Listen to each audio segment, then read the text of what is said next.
Is Donald Trump the most Monroe-esque president in recent memory? I think he is. Trump is coming under fire for moving battleships outside of Venezuela, potentially tangling with the president of Mexico all over the cartels, which he has dubbed terrorist organizations. Is there precedent for this? Can we as Christians be okay with overriding the agency of a local foreign state? That's a question that is going to be asked. How can you as a Christian support that? And, this is an apologetic show, so we're going to go over that today by looking at the Monroe Doctrine, what it meant, where it's going, and then, of course, we're also going to make a biblical case for why we actually do believe that President Trump is correct on this. Spoiler alert, I think he's right. And we'll go over why and the historical precedent for it. We're also going to deal with some great trail stories. Kind of an off day today. Is it kind of a slower news week, I think. So we'll do some trail stories, some Nikki Knows Facts, the old sayings that you know, but you don't know where they came from. And, of course, the Screw Tape Letter. So stay around for all of it. Jonathan Fiala here. Howdy for Further Every Day. Sitting in the chair of philosophy to my right, I've got Miss Nikki in the chair of theology. How's it going? It's very good. How are you? Doing all right. Glad to have you here. Glad that you're here, too. I won't be next week, sadly, but I'll be back around shortly. Oh, yes. So I'm volunteering my time at the Women's Physicians and Dentists in Christ conference in Albuquerque. Okay. So I'll be gone. That's cool. But great group of ladies going to go and help their outfit out. Very unique place in the country, too. Albuquerque? Yeah. Oh, yeah. Land of enchantment. I like to, I've been there, and I like to see some of the scenery. I like the people. Mm-hmm. It is one of the most dangerous places to be in the United States right now. Yep. But anyway, that's a different issue. To my left, I've got Charlie. How's it going, sir? Greetings. Going well. Sitting in the chair of culture, and downstream from culture, we got Steve. How's it going, Steve? Hey, man, I'm doing great. Doing fantastic. Glad to have you there. Beautiful day, and it is so beautiful that I feel absolutely politically incorrect today. As always, you are politically. Thought he was going to say he was feeling Monroean. So, yes. Feeling kind of Monroean, too, there. I might even jump up and down and do a Monroe dance. Okay, Mr. Producer, wait a minute. Cut that. Maybe not. Yeah, just cut that. Thank you. And then, of course, we got Ry, the producer guy. Hi, guys. Thanks for being there, sir. So let's go ahead. Why do I always have to follow Steve? I know. It's hard to follow Steve. I don't know, brother, but it's your cross to bear. Okay, moving along. And that's a terrible, terrible perversion of what that verse is. Your cross to bear is your sin, dying to yourself. But we'll pretend to be a cute Southern Baptist little old lady. That's my cross to bear just for a moment. Okay. So the Monroe Doctrine. What would you say on the panel before researching this in the last week or two? What would you sum up in one sentence? And by the way, if you're one of our regular listeners, hundreds of thousands of downloads on the audio podcast, thank you. YouTube, Rumble, thank you guys. You can also listen live on PSB on Sundays, 1 to 3 Central Standard Time, God's time zone. In the chat, what would be your one sentence? You can come here and chat live on PSB on Rumble, DLive, or Vaughn.live on PSB's channel. What would you say the Monroe Doctrine is in one sentence? What's your summary and your understanding? Because it is one of the most important political policy consolidations, if you will, that exist for America. And it's one that I've heard over the years misused horribly. And the more I read some of the Founding Fathers' documents on this, the more I started to realize my understanding was wrong. So in one sentence, could you kind of codify, Nikki, what the Monroe Doctrine is? One sentence? You can have up to 3, okay? Don't go crazy. I don't. She's looking for help. I won't say anything. One sentence. Could you sum up the Monroe Doctrine? Even a phrase. Peace at all cost. Peace at all cost. Do not mess with America, and we will not mess with you. Steve. Stay out of this hemisphere. Stay out of this hemisphere. Ryan. You got any thoughts? Nah. Okay. So that's okay. I used to always I misunderstood. I had a fundamental misunderstanding, I'll admit, of the Monroe Doctrine. I thought it was we are an isolated country and we must stay so. Isolated. We must stay isolated from the world. We don't want to entangle in anything else. No more entanglements from you guys out there. Stay out of the Western Hemisphere. But we must stay unentangled. That was always my understanding of the Monroe Doctrine, which is not what President James Monroe was espousing when he said that. So I'm going to look at, so get off my lawn, says Dearman. Declared that the Western Hemisphere was off limits to further European colonization intervention. Yes, to an extent, but there's a little bit more. We're going to go through what he says. It's interesting. Europe, keep out. Correct. That was a significant part of it, but there is a little bit more to what he said.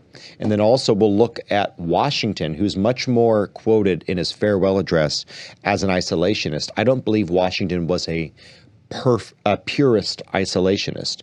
And we'll talk a little bit about that. And then we'll also go over some of John Quincy Adams' words today. So let's go ahead without further ado and get into cut one, Mr. Producer. We're going to read the address, part of the address that President James Monroe was making. It was his 7th annual message to Congress on December 2nd, 1823. Think of it as the State of the Union to Congress at the time. Go ahead. The citizens of the United States, says James Monroe, cherish sentiments the most friendly in favor of the liberty and happiness of their fellow men on that side of the Atlantic. In the wars of the European powers in matters relating to themselves, we have never taken any part, nor does it comport with our policy to do so. It is only when our rights are invaded or seriously menaced that we resent injuries or make preparations for our defense.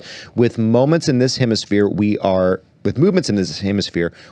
of necessity more immediately connected, and by causes which must be obvious to all enlightened and impartial observers. The political system of the Allied powers is essentially different in this respect from that of America. Now, you've got to understand something. He had just finished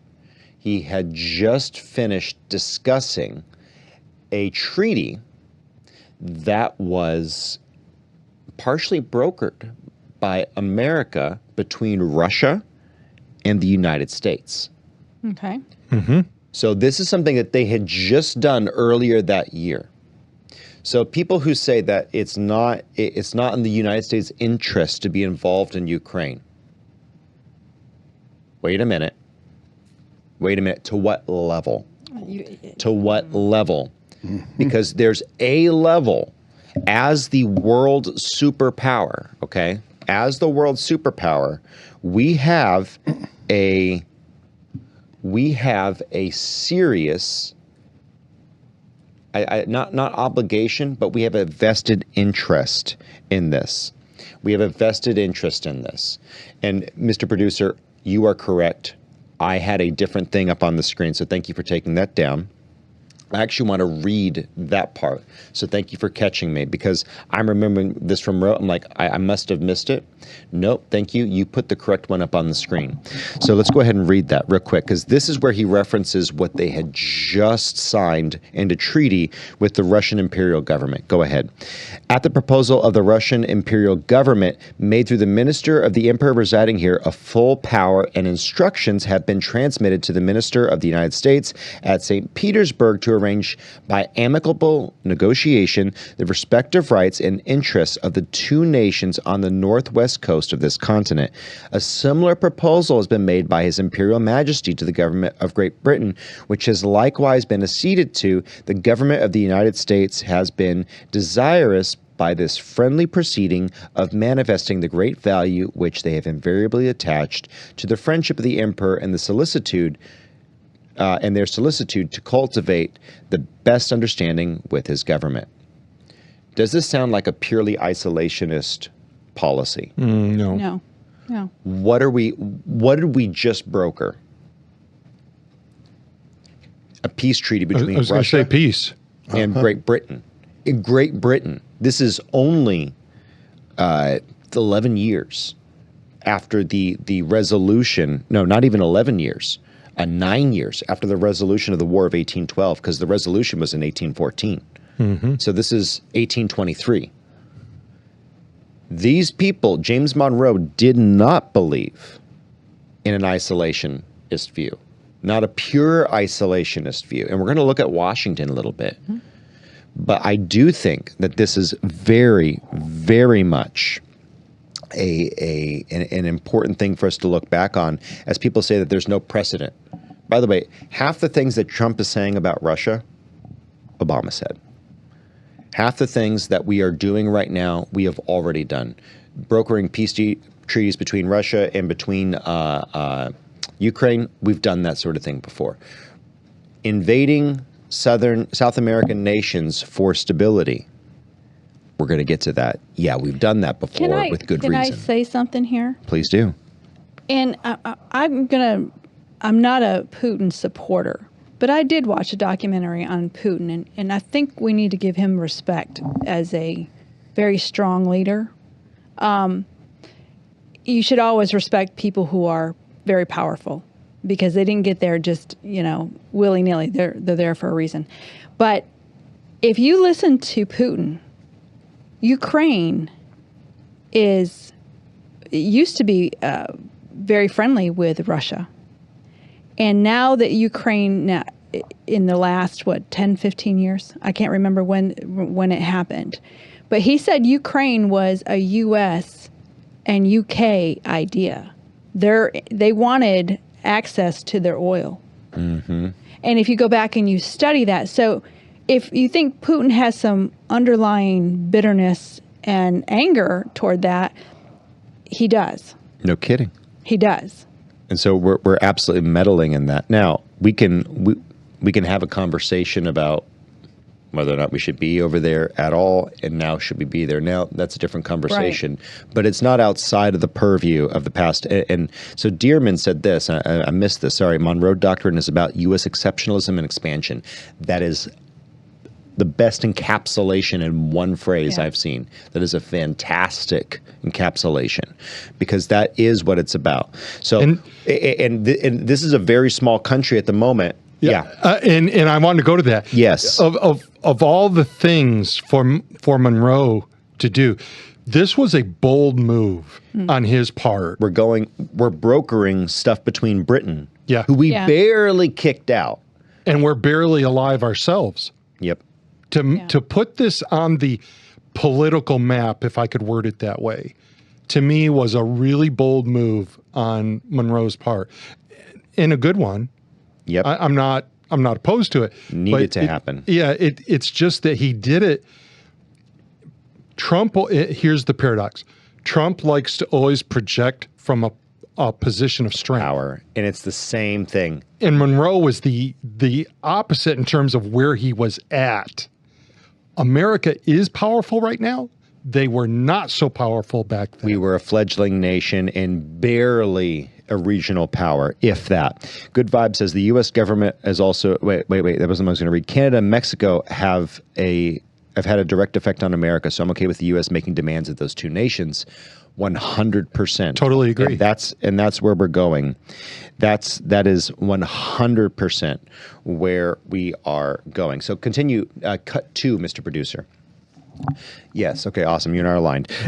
Sorry about that. In the discussions to which this interest has given rise, and in the arrangements by which they may terminate the occasion, has been judged proper for asserting as a principle in which the rights and interests of the United States are involved, that the American continents, by the free and independent condition which they have assumed and maintained henceforth, are henceforth not to be considered as subjects for future colonization by any European power.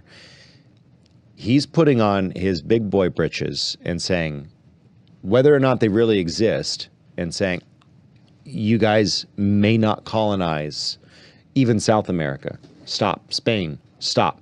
And this was tactical on Monroe's part, because he had just brokered a peace treaty with Britain and Russia. What did Britain want at this point? They'd been kicked out of the Americas. Spain had desires. and had ambitions for South America. What did Britain want at this point? Clean, free seas. They wanted a neutral ocean, and they were the world empire at the time. They had just edged out the Spanish pretty completely in the last couple of centuries. The Spanish Empire was on the decline. And to improve this stability of trade between British companies and the British economy and the New World, they had made themselves the police, the Brits, of the seas. So with America now saying, we now are refusing, America is closed, the Americas, North and South, are closed for business. You may no longer colonize here. What he was saying was, Britain, enforce this and we'll help you. We're not 100% against you. We're going to help you enforce the neutrality of the ocean at the price of our freedom, which we already won. And too bad, so sad, you aren't getting us back. But we will stand with you on maintaining your free shipping lanes and no more colonization of Spain's ambitions into the New World. Nikki, you're about to say something. Because it really does apply for today, because what were they thinking? If you start colonizing South America and you start creeping up closer to us, then that's a threat to us. 100%. So the simple fact of Ukraine and what's happening there, if we let Russia take Ukraine, who's next? Will it be Romania? Yep. And then is not Romania in the, help me with what I'm thinking about. I don't know what you're thinking about. The husband-wife connection is Are you not talking working. European Union? Well, no, I'm talking, and I'm sorry, my mind just went blank. But we are in an agreement with the European nations, and I believe Romania is in that. NATO. I'm thinking NATO. So if they go into Romania, is Romania part of NATO? Then that is.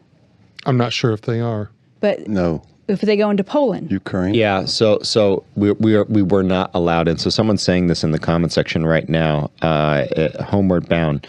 Russia warned NATO to stay away. NATO was stepping into stuff that they shouldn't have. So it goes both ways. It goes both ways. It goes both ways. It goes both ways. But this is very good about bringing up this Monroe Doctrine, because you can see what they were thinking about, what they were looking at. They were looking at resources and colonization. And yes, Well, that's Romania. all Spain ever Romania's did in NATO. when they ran around the world. All they did was go around and pillage, looking for gold, and bring it. And then after pillaging, what did they do? Well, let's bring in the priests and try and convert them stabilize after the we country. pillaged the area. And by the way, that's why so there are people who will say that colonialism was a good thing. Colonialism was a net good, and it's only for that reason, because the beliefs in the values of Christ were brought into these places, no matter how vile some of the colonial actions were. Sorry, some, not all. American colonialism was pretty awesome, comparatively speaking, to some of the Spanish. But even the Spanish was not that bad. When you compare what the Spanish did to what the Aztecs and Incas were doing, like cutting people's hearts out while they were beating and sacrificing them. Sorry, the Spaniards don't look so bad to me after all. It was a bad time. People did bad things, but generally the Spanish ultimately were a force for good. The English were ultimately a force for good. And you know how I want to, prove my point? Look at the places that weren't colonized in Africa by the Brits. Look at, say, Ethiopia or some of these other locations. And then look at the ones that were. Look at South Africa. Tell me the difference between the two. And watch what happens when you drive the Christian elements out. You happen to be white in South Africa and Christian, but in general, they're driving out the Christian elements. Watch what happens in 40 years if they successfully kill the Boers. Watch what happens. It will be a hellhole of despair, poverty, witchcraft, whatever takes over. Communism, maybe. It will suck. It's only because the light of Christ came with colonialism. That's why I say colonialism is maybe the fourth greatest thing to happen to the world. God's Son, creation, America, and colonialism. And the only reason why those two make the list behind is because of the ideals of Christ coming along with them. Yeah. It's the only reason I put those up there. Colonialism Look was a at net some good. of the far eastern countries of Africa that are in the middle of the country. Those right in there, what are they? They're that part of Africa through there where Nigeria stretches across, not where it stretches across, but where Nigeria is, and then the countries that stretch across through there. But from the east over, man, they are having a heck of a time with slaughter of Christians, especially in Nigeria. Yep. It's unreal what's going on. So, and someone said this in the live chat. This is King's Kid 7075, and I do see your chats there, sir. The English were never a force for good. I roll. I'm saying, despite the English, the movement of the gospel was the good. Despite that, some of the terrible things that were done in the name of the British Empire. The net good was the gospel. Moving forward, though, in next cut, I believe this is number 3. It is stated at the commencement of the last session that great effort was then making in Spain and Portugal to improve the condition of the people of those countries in South America, and that it appeared to be conducted with extraordinary moderation. It need scarcely be remarked that the results have been so far very different from what was then anticipated. Of events in that quarter of the globe with which we have so much intercourse and from we derive our origin, we have always been anxious and interested spectators, saying that we have a value. And then we come to the cut that we already played. But basically, the citizens of the United States are interested in the value of liberty, in seeing our Southern partners live in liberty. We do not wish them to be colonized. That's effectively what Monroe is getting at. And so, closed for business. No more. This is not an isolationist document, but like Dearman said in the live chat, this is a document about American exceptionalism and American expansion. And so that's important to remember, that we were started with an expansionist state and policy. We always refer to our founding fathers, and sometimes I wonder, is that a good thing that we found, refer to our founding fathers almost like it's a religion. And I've given thought to that. It is a good thing because they had a religion, and it was the Christian one, which happens to be the true one. So it is a good thing to quote these individuals. They had the desire to propagate liberty under Christ, and that is the net good. So, continuing forward. This difference proceeds from that which exists in their respective governments, and to the defense of our own, which has been achieved by the loss of so much blood and treasure, matured by the wisdom of their most enlightened citizens, and under which we have enjoyed unexampled felicity. This whole nation is devoted. We owe it, therefore, to candor into the amicable relations existing between the United States and those powers to declare that we should consider any attempts on their part to extend their system to any portion of this hemisphere as dangerous to our peace and safety. With the existing colonies or dependencies of any European power, we have not interfered and shall not interfere. In other words, don't expand out here, because we are setting up our own borders, and we're doing it under the name of liberty, and ultimately under the name of liberty in Christ. Pretty good stuff. So, any thoughts before we move to the next segment? Well, actually, I was thinking, when America says something today, we have power behind us. We're a very strong, large country. We're a superpower. What did they have back then?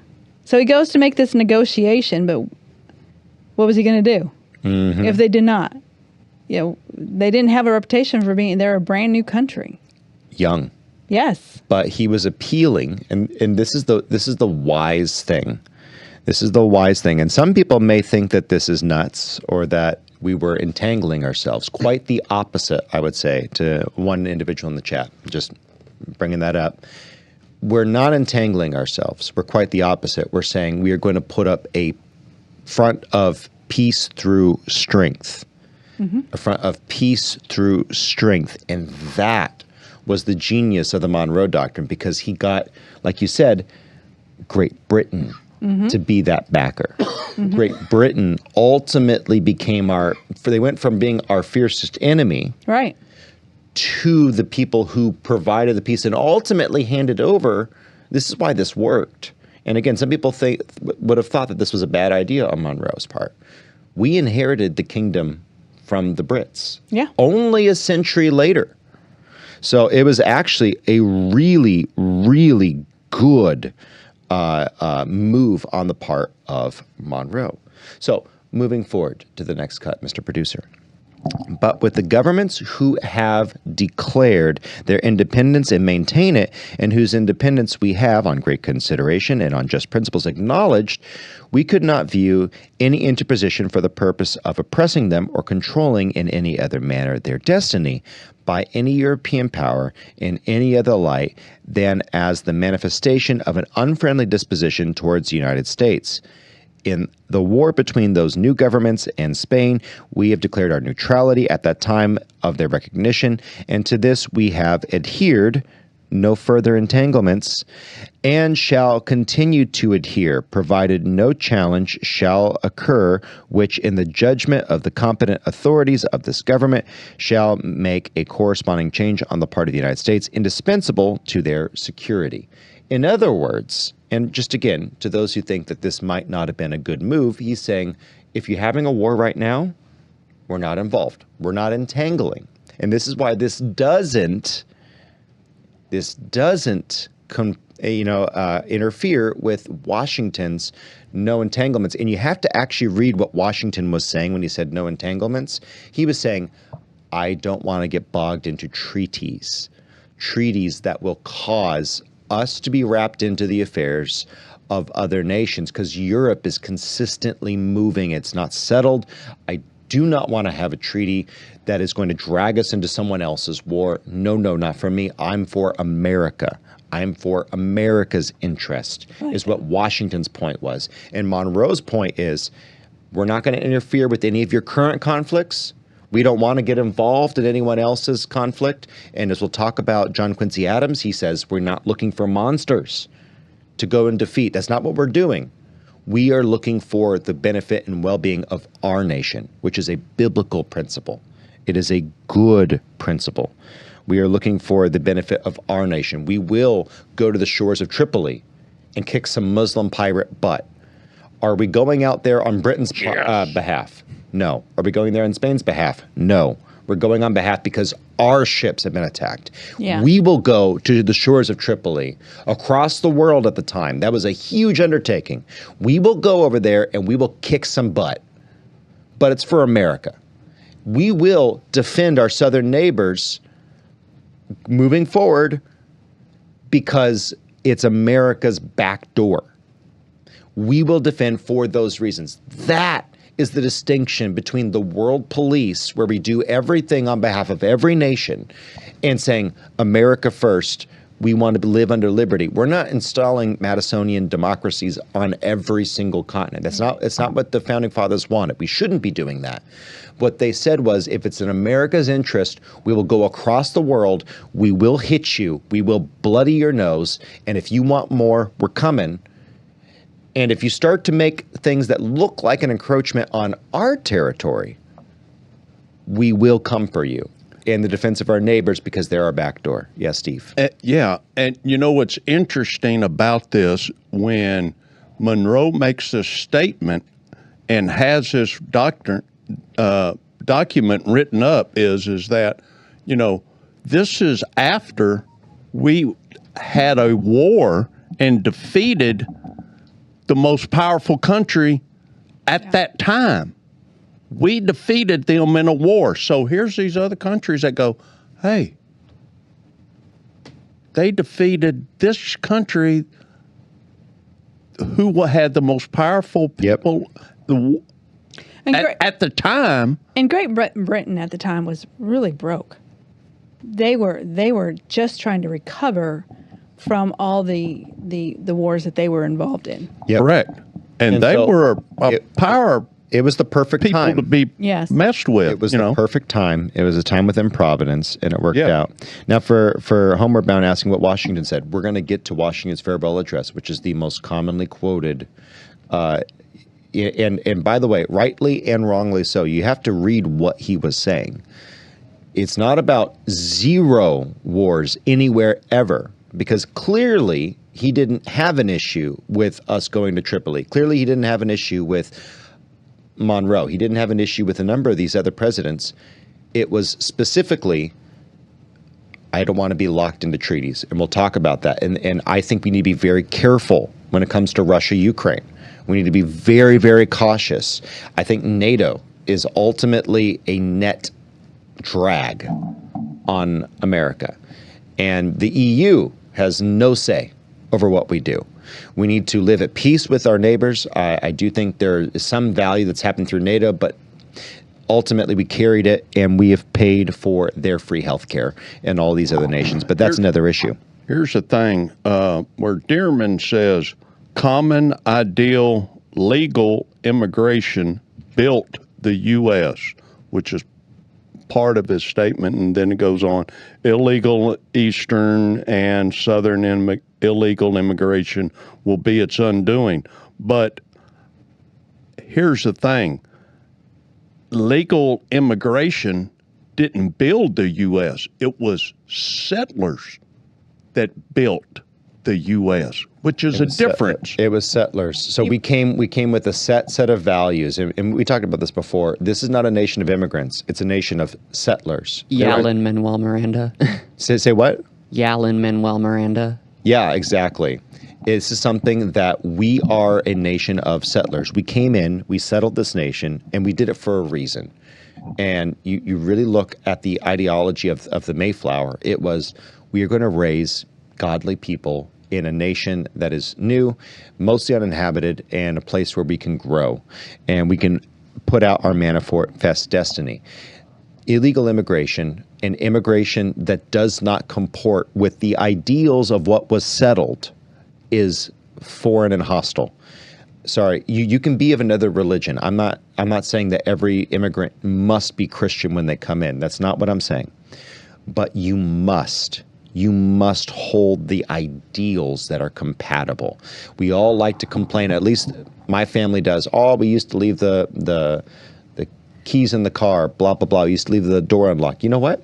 In the primarily Christian Arkansas, Texas, some of the other places where my family are, they still do.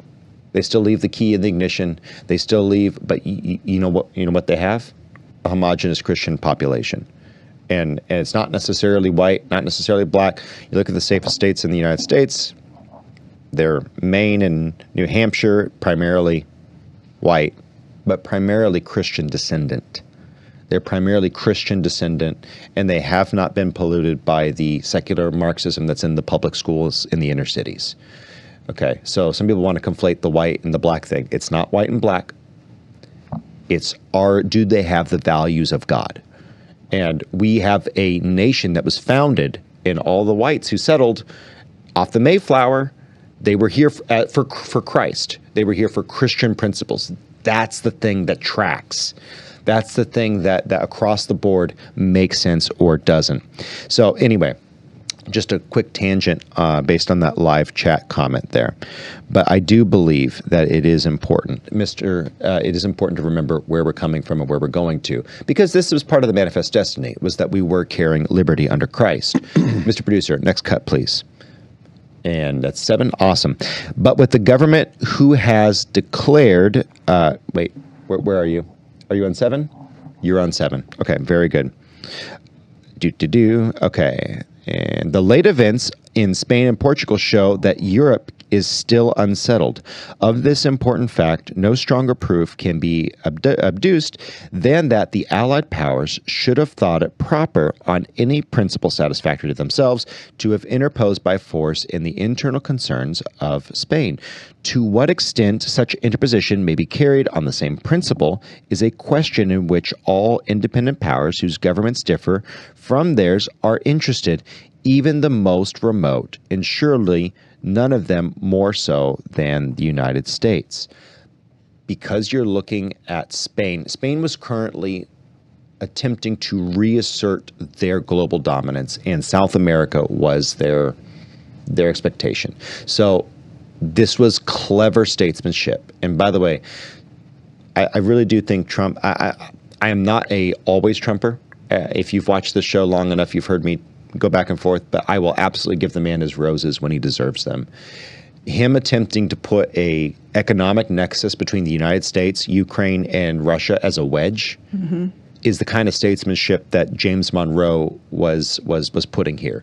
So I will give him his flowers. If he can do that, if he actually makes that happen, good on him. He is absolutely mastering his statescraft. And that's what Monroe was doing here. He's saying Spain could someday have aspirations to retake us and come up through Mexico. No more colonization. You're done. And we didn't have Texas at the time, right? We didn't have that part. That was still Spanish owned. So that was a real threat. The French and Spanish were a real concern, right? So very, very good tactical wedge that he's driving between Spain and Britain and putting us on Britain's side. It's good statesmanship. And I believe Trump is worthy of this, actually. I really do think he's doing a good job. Let's see what comes of the next 3.5 years. Our policy in regards to Europe, which was adopted at an early stage of the wars, which have so long agitated that quarter of the globe, nevertheless remains the same, which is to not interfere in the internal concerns of any of its powers, to consider the governments de facto as the legitimate governments for us, to cultivate friendly relations with it, and to preserve those relations by frank, firm, and manly policy, meeting in all instances the just claims of every power, submitting to injuries from none. But in regard to those continents, circumstances are imminently and conspicuously different. So again, to that one comment in the live chat, no, we are not referencing or suggesting, and neither was James Monroe, that we are involved in every single debacle and that we are going around and attempting to insert ourselves into wars. The point of Monroe, which we are attempting to articulate today, is America first. We will step in when we must, and we will step out as soon as we can. Right. And that is the policy that we see codified by Trump's insertion into Mexico. That is what we see with Ukraine, because Russia is a nuclear power. I'm sorry, they are far away, but they are a nuclear power. And Biden got us into this proxy war. And so now Trump has to deal with it. Obviously, we would have rather never have dealt with it. The first Russian tank tread that crossed the border, the red zone, should have been hellfire missiled and been done, or nothing should have been done. One or the other. You should have picked a lane. Either you step your foot on this side of the Ukraine line, we nuke you, or not nuke, but just hellfire and brimstone on the border, Right. Or nothing. Pick a lane. Biden did not pick a lane, and I think that was by design. I think that was by intent, and that was something that was done for the destruction of America, but that's a different issue. I don't think Biden ever picked a lane. I think he was kind of... I don't think Biden was... I think he was rolling in He picked on a the seller. shoulder. He picked actually. a seller. Yeah, somebody else Yeah. was making those decisions. Well, yeah, exactly. So there's the lizard meme going around. With the lizard from the Pixar movie. It's Joe Biden. Every time someone puts an auto pen in front of him, he just is like tapping it over and over and over again.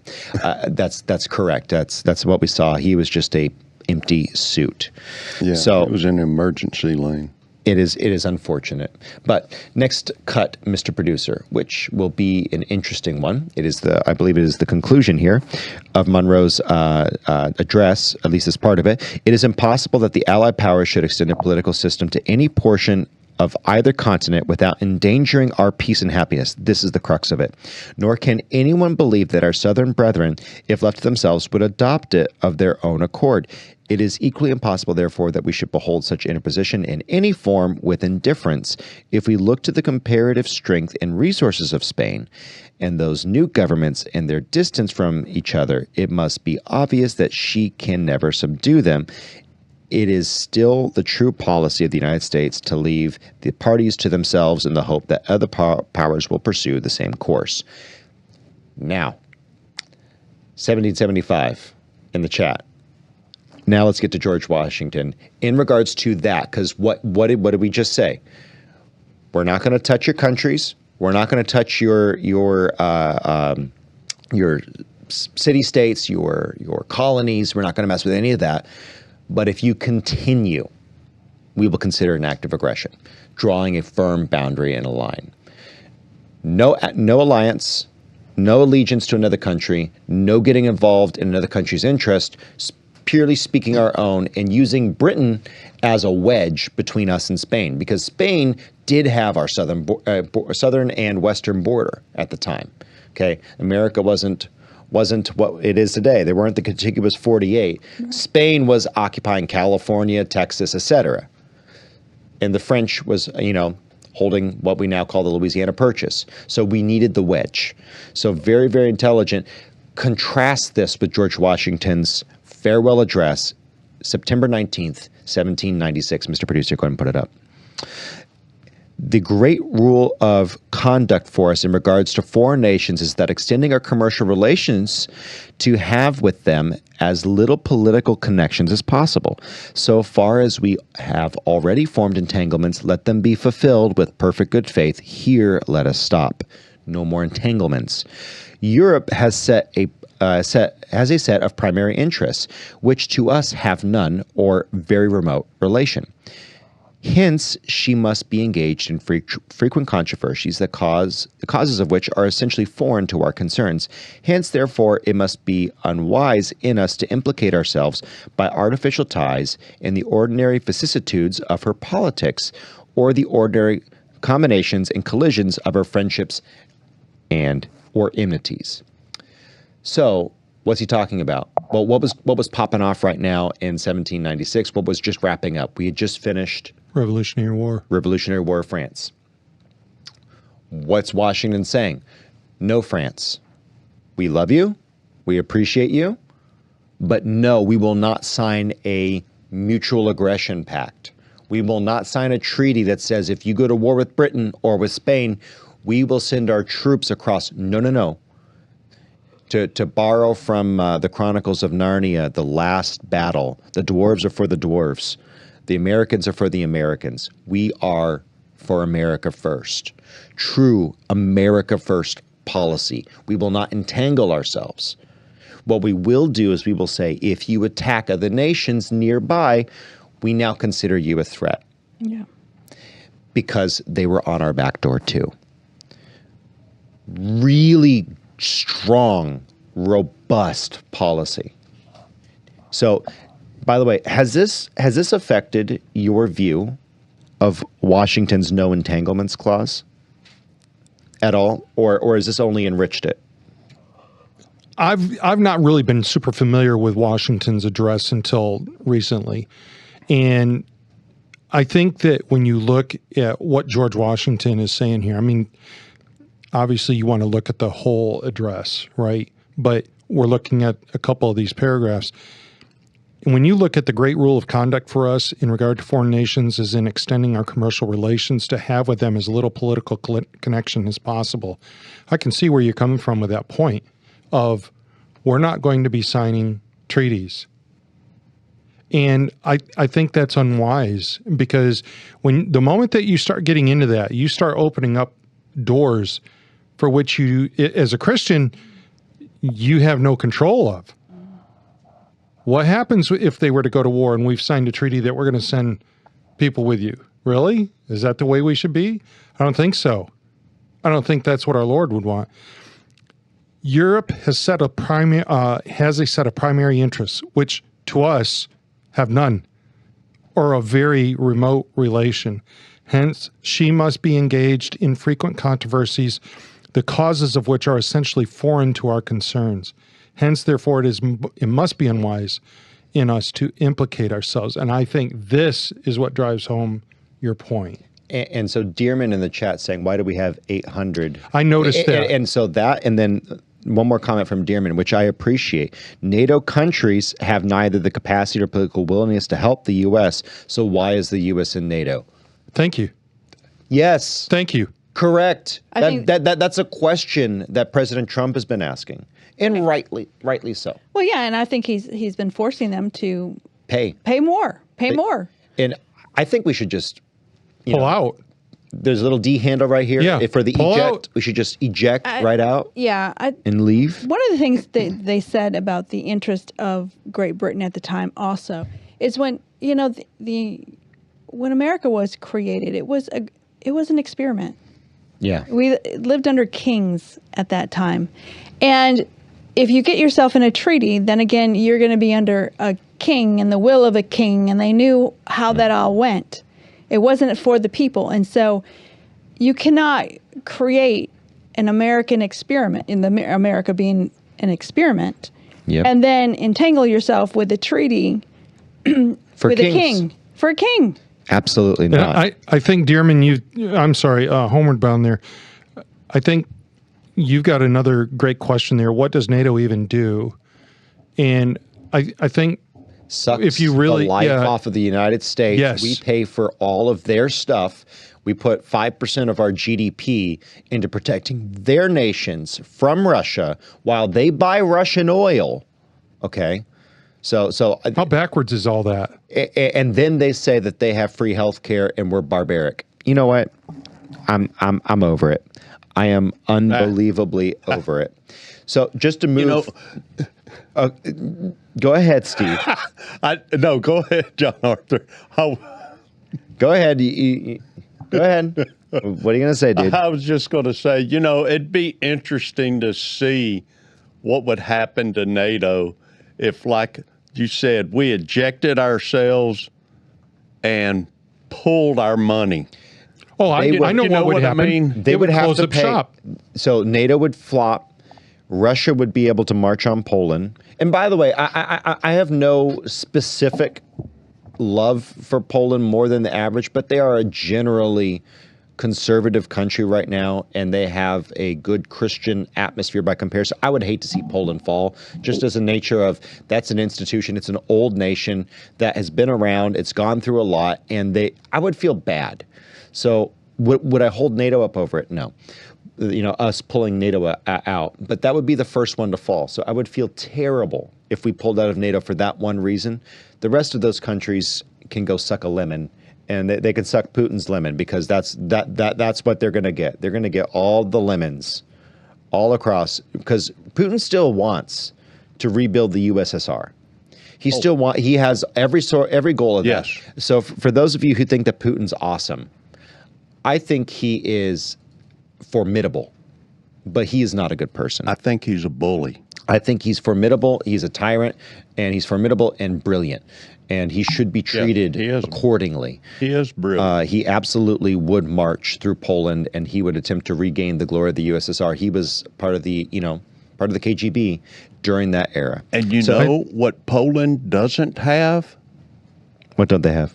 A problem with all of the Islam problem that the rest of Europe has. They haven't self-immolated. You know why? And brought in all of those immigrants. They don't have the immigration. They haven't brought in waves. So just to finish up, though, I do want to kind of pull us together for time's sake. I want to go to John Quincy Adams, because he said this is a famous isolationist quote from John Quincy Adams, and I don't think it's isolationist. I think it's America first. There is a difference. A pure isolationist would never fight, say, in Venezuela, the cartels. They'd say, that's our problem, we'll just fortify the border. And maybe that's a plan, maybe. I think I think overall, you look at the Founding Fathers, they had a pretty good grip on what to do. So speaking about our nation, this is in a 4th of July, 1821 speech. Mr. Producer, if you can go ahead and pull it up. Speaking about America, she has abstained from interference in the concerns of others. The American nation's been around for a while, even when the conflict has been for principles to which she clings. As to the last vital drop that visits the heart, she has seen that probably for centuries to come, all that contests of the Alchemita and European world will be contests inveterate of inveterate power and emerging right. Whenever the standard of freedom and independence has been or shall be unfurled, there will be her heart, her benedictions and prayers will be. But she goes not abroad in search of monsters to destroy. Boy, that's beautifully stated. She is a well-wisher to the freedom and independence of all. She is the champion and vindicator of only her own. She will recommend the general cause by the countenance of her voice and the benignant sympathy of her example. She well knows that by once enlisting under other banners than her own, were they even the banners of foreign independence, she would involve herself beyond the power of extrication, beyond the ability to pull out, in all the wars of interest and intrigue, of individual avarice, envy, and ambition, which assume the colors and usurp the standard of freedom. The fundamental maxims of her policy would insensibly change from liberty to force. Boy, that is not a side you want to be on. What he just said was this: if America ever becomes the arbiter of installing Madisonian democracies across the world, she will be involved in horrors beyond your imagination. She will be involved in the killing of women and children in countries foreign to her for the sake of democracy, by people and with people who do not hold her values. She will be involved and entrenched in wars of greed, whether intentionally or unintentionally, going in before knowing that the indigent population that wants freedom and liberty is ultimately greedy, or maybe they have a bloodlust. You can't go to some of these nations and start to insert yourself. We can be the voice of liberty. We can desire liberty for others. We can model liberty, but they have to fight for it themselves, because if they don't value it. They don't value it. Look at Vietnam. Look no further than Vietnam. I know that's a touchy subject, but look at how much work we put into the Southern Vietnamese. Look at how much work we put into Afghanistan. What happened when we backed out? We backed out precipitously, incorrectly, but you know what? I don't know. Because as soon as we backed out, what did the friendly Afghanis do? They gave up, they walked off. I don't know. Maybe it's because of our precipitous move out. Maybe some of them would have done it anyway 5 years down the road. I don't know. But we went out there and we fought the war. We fought and we fought and we fought and we fought for their independence, for their freedom. And what did we get for it? Billions of dollars in debt, many dead American soldiers. This is what they were worried about. This is what Washington was talking about, not what Trump is doing. What Trump is doing is America first. What Trump is doing is for the American people. He's doing the right thing. He's stepping out. He's saying, Mexico, if you don't fix your problem, we will come down. They are in your government. They are in your borders, and they are corrupting our nation. We will come down and we will put your teeth on the curb and we will take a stomp if we have to, because you are doing that to us over decades. Yep. You have been harming us for decades. We will come down and we will stop you. What the Founding Fathers did not want is Afghanistan. Yep. What they did not want is Vietnam. And so we, as conservatives, and ultimately we're conserving the liberty under Christ, those ideals, we need to remember what a government is for. It's not for other people, other nations' people. It is for her people. America is for America. The Americans are for the Americans. That's what we should be about. We should be in love, in harmony, in sympathy with other people, but from a distance, unless it directly involves us. And that is why I just, I pulled the lever in 2016 for Trump, saying not Hillary. I traveled the freaking United States of America all over for the election integrity movement in 2020, saying, please Trump. And in 2024, I was blessed to vote for Trump. Not because I worship him, not because he's the head of a movement that I care about, because ultimately he's held up godly principles. Ultimately, that is the benefit. That is the thing. He has done a good job. And so as far as this Mexico invasion in Venezuela, battleships off the coast of Venezuela, good on him. It's about dang time. I don't think people quite understand everything that Trump is really doing. I think he is seeing, and I heard this from Steve Bannon, is that Trump sees that if we have control of Canada, Greenland, and the United States, that's a pretty big place to invade. If you're going to come at us, that's a lot of territory, and a lot of people in numbers. And also up there in Greenland, controlling the waterways is a important factor. We don't want China or Russia to control those waterways. Correct. So I know people don't critically think about these things. They don't understand history. They don't understand politics. And I don't feel like I have all the knowledge in the world either. But you have a president who is saying and seeing what could be in the future, the aggression that is going on, and these steps that he wants to take are for America's future. I didn't say right or wrong. I just said that's what he's thinking. It's a great thing. Look, him looking at Greenland, him looking at securing Mexico, which has become a satellite state for China. People just don't understand that. Mm-hmm. A lot of the stuff that's coming in, hecho en Mexico, it's not hecho en Mexico, made in Mexico. It's made in China primarily, and then it's finished in a factory in Mexico. Multiple hectare facilities, just these enormous industrial parks that are being built by Chinese money. And, but it was done by a Chinese businessman. It's a communist country, okay? Give me a break. It's funding the Chinese economy. And it's done in China and in Canada. It's about time that we say, wait a minute. So Trump is doing a good thing. He's looking to the future. He's protecting his grandkids. He's protecting the posterity of a country that he loves. Whether or not he's a Christian, okay, we can debate that. Has he done more than any Christian president in my lifetime? Barack Obama said he was a Christian. Joe Biden said he was a Christian. Yeah. Bush 1 and 2 said they're Christians. Clinton said he was a Christian. None of those men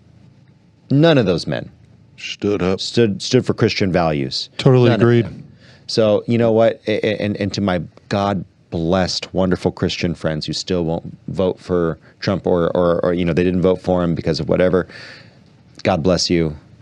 You're wrong. Sorry. You can keep, this guy's actually done the work. So whether you like it or not. I think Kinsley Wren 777 makes a good point here. Canada has wide open borders and the cartels are a big problem there. And I couldn't agree more. If you are not familiar with the layout of Canada, it is very much, it's very much city in the eastern half, if you will, eastern third, and it's very rural in the western part. What I find most interesting is that there's been talk and speculation about Alberta and those joining the U.S. If that were to happen, you're looking at a similar problem. It doesn't go away because where is that open border stuff happening? Mm-hmm. It's on the eastern side. Mm-hmm. That in Toronto is no different than a New York. It really isn't. It's a heavily immigrated city. And it's only getting worse. Yep, by the day. So they're absolutely overrunning the city. So it's time that we were America first. If someone wants to come at you and say that, look, this is un-American and it's un-Christian, look, God ordained governments to protect their own people. And this is 100% within the values, context, and core of this nation. This is not even against Washingtonian isolationism. And I'm reticent to even say that Washington was an isolationist anymore. He was a America first president. He was, I'm not interested in getting involved in any treaties that are going to pull us in. Sorry, France. Thanks for the money. Thank you for the fighters. We appreciate you guys, but no. Your revolution is done, and you do not need us anymore. We will salute you and kiss you, blow you kisses across the Atlantic, but no, that's all we're sending. No troops, no people. That's what Washington meant. And in that sense, he's an isolationist. In the sense of protecting, he literally said, those commitments we've made, we will maintain. Those are the ones we will maintain. I find it when we're discussing this that you and I were talking about this before we came on the air. When you talk about Trump, he is absolutely one that he's looked at. I think he's looked at the historical aspect of the different presidents. And when you look at the way he's handling the situations that he's up against right now, you talk about somebody that's lined up with founding fathers. Yeah, he's the most consistent. This guy is locked in, and he's doing a good job. So let me give you just a little bit of an analogy. I think it applies here. You'll let me know, Charlie, if it doesn't, I'm sure. Okay. Steve, you and John Arthur just... If you live in an apartment and you have roaches, you can spray all day long. But if the apartment next to you isn't sprayed, you got a problem. You have a problem. And so you cannot take care of just your apartment. The whole thing has to be sprayed, or you will not get rid of the roaches. So I don't like the idea that we might have people in Mexico. I don't like that idea. However, I'm terrified when I hear about the cartels having control of some towns on the border. Border towns of apartment complexes. And so that terrifies me. That absolutely terrifies me. And that it's exacerbated by the Tren de Aragua in Colorado. Yeah. Folks, it's not new. It's just expanded. It's mind-blowing that they have that much. So it is a long time. People don't understand how many close calls we've had. I've got friends who know people, and I know people who were involved in some of this garbage. Guys, it is much darker, much scarier, much freakier than you have been told in the news.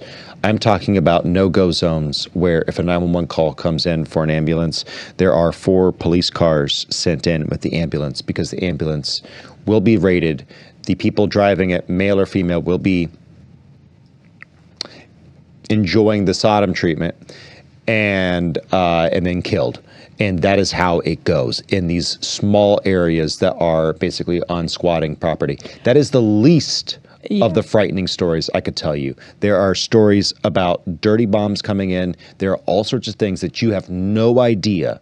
You have not been told. Huge plots, terrorist-style plots that have been stopped. And it is long overdue. And the Middle East has a heavy tie-in through this. A lot of the Hezbollah types have a tie-in. The Chi-Com military has a tie-in here. Time to end it. It's done. We need to move on. And we need to not ever do that again. Yep. Agreed. All in favor, say aye. Aye. All opposed, hush. That is Charlie's Rules of Order as opposed to Robert's rules, if you aren't familiar. Sorry. So, with that said, let's go ahead and move on to our next segment. Guys, this is a new one. This is an old segment, but it is a new version. We're going into Steve Shenanigans. Hey. I can't go shoot me a buffalo. Nope. Stay out of my garbage can. Dad, I'll keep it to myself. I'll say this one thing from the chat. The cartels are run by 3-letter agencies. That needs to be cleared out too. We agree. Amen. But that's a whole different topic, and I hope Trump actually does it. Moving into wildlife do's and don'ts. That is correct, John Arthur. Transition. And I've got some interesting things to talk about. Here, slide number 1, Captain. Are you doing cardinals? Yes, there is a cardinal here. This is my buddy right here. This cardinal, he tired himself out on my patio. I walked out, put him on my finger, fed him some food, and he just kind of hung out there for about 20 minutes. Now, the thing is... So is this Steve teaching us how to be a Disney princess? Are we going to be able to put our hands out? I don't know about and bring that, the Cardinals? But... Because Steve's an outdoorsman. You got to understand, I've gone hunting with this man. I've been hunting many times, but I've gone hunting with this man, and his woodcraft is on point. I would agree. The thing is with them, you don't want to give wild birds and animals way too much food. It's okay to give them a little because you don't want them to be dependent on them because you want them to fend for themselves, okay? Because you want them to move on when it's time for them to move to different areas instead of staying where your feeder is at and constantly feeding them food. You want them to be able to move on. You know, it's So how would that relate to areas. alligators? And actually, Well, we're not a bird there yet. feeder is so much fun to watch the birds, but you will go broke keeping that thing full. You sure will, especially if you got squirrels around. Yep. It'd be like feeding a fourth kid. Yeah, I got a Easy. friend who had an issue with squirrels in his bird feeder. He shot one with an airsoft gun because he thought it's like better than the pellet gun because it won't kill it. But that poor squirrel had a seizure and it fell there twitching for about 5 minutes. And Ben goes, "I am so sorry, little fella. I thought it was just gonna annoy you. I didn't think it was gonna cause permanent brain Well, damage." I got a real good pellet gun. That Yeah. works real good. Well, next slide, Captain. And this one is alligators. This is a neat story here. Now, when you're hunting alligators, okay, if you ever watched the alligator show with those guys, how they hunt them and in the head, well, when you do that, I was out alligator hunting one time with a buddy of mine. And when we did that, the thing is don't do some stupid stuff like I did. I was told, this has been many years ago, grab a hold of his foot so he doesn't Lord. sink. Oh, that's so bad. Well, I grabbed his foot. Guess what? He rolled, pulled me out of the boat. Oh no. Oh dear. We were rolling in the water. I had a knife with me. I started stabbing him with my knife. Steve. Realized it was only about 4 foot deep in the water. I stood up, was holding on to his tail, and still had his back foot. No. Ladies and gentlemen, send the kids away. I took out the cancer that was in his left lung at the time. He had a tumor. Oh my God. So I removed it for him. And That was generous brought him of up you. onto the bank and made a pair of boots. Mr. Producer's dying over there. We've gone from rated G to So- rated R. Don't do that. Use a proper It's 12 not a gauge good bang idea. stick. Okay. Use a proper 12 gauge bang stick and Yes. take them out. And do it that way. It works good. Thank you there. I like what a good bird says. Always go for the eyeballs. All creatures understand the importance Yes. of sight. I like Next that. slide, It's Captain. true. Next one, Mr. Next Producer. slide there, Captain. Oh, of course. Snakes. Now, okay. Now, there's a thing here on snakes. When you're out in the woods, the one on the left is a coral snake, an actually real coral snake. I come across, this dude's got to be one of the biggest coral snakes I've seen. He's stretched out, was like over 24 inches, okay? And that's a big coral snake. You got to be careful when you're walking in the woods. The one on the right, don't do that. Don't play with them like me and a buddy of mine was doing with that cottonmouth. Sometimes remember- they're nasty. They'll come after you. Red and yellow kill a fellow. Red and black friendly jack. If you're looking at coral versus milk Right. snakes, I've got a really good friend. I was in Scouts, and one of the boys I was working with. I'm assistant scoutmaster, and one of the boys I was working with, he goes, "Red and yellow, friendly fellow, right?" And he's like, "Hey guys, I'm playing with a milk snake. my. Ow!" No. Oh, my God. What color was it? Red and yellow. No, red and black friendly Jack. Red and yellow, kill a fellow, Andrew. Kill a fellow. Let's call 911. So Most definitely. thankfully it was a baby, and only 25% envenomate. Statistically, especially when you're shaking them off, they don't normally have enough time because you usually shake off.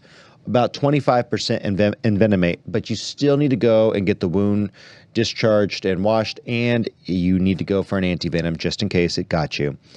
But red and yellow, kill a fellow. Just remember that. Correct. Or don't play with snakes if you can't remember that. That is exactly right. So anyway, sorry, Steve. Cottonmouths aren't always the best ones to play with, like me and my buddy were doing with that one. Yep. So, next one, Captain. And waders. Now, granted, this is not wildlife, but it's a good do and don't, okay? Make sure you check for leaks every year. Oh, yeah. Okay. If you're walking in wet water and it's cold, I'm going to tell you, you will get wet and cold. All right. And wear a belt with a knife on it. I just thought you had to go to the bathroom, Steve. Okay. And I thought you couldn't wait. and you probably want to have a tub of Flex Seal with you. There you go. It comes in handy when you got leaks. Yep. There you go.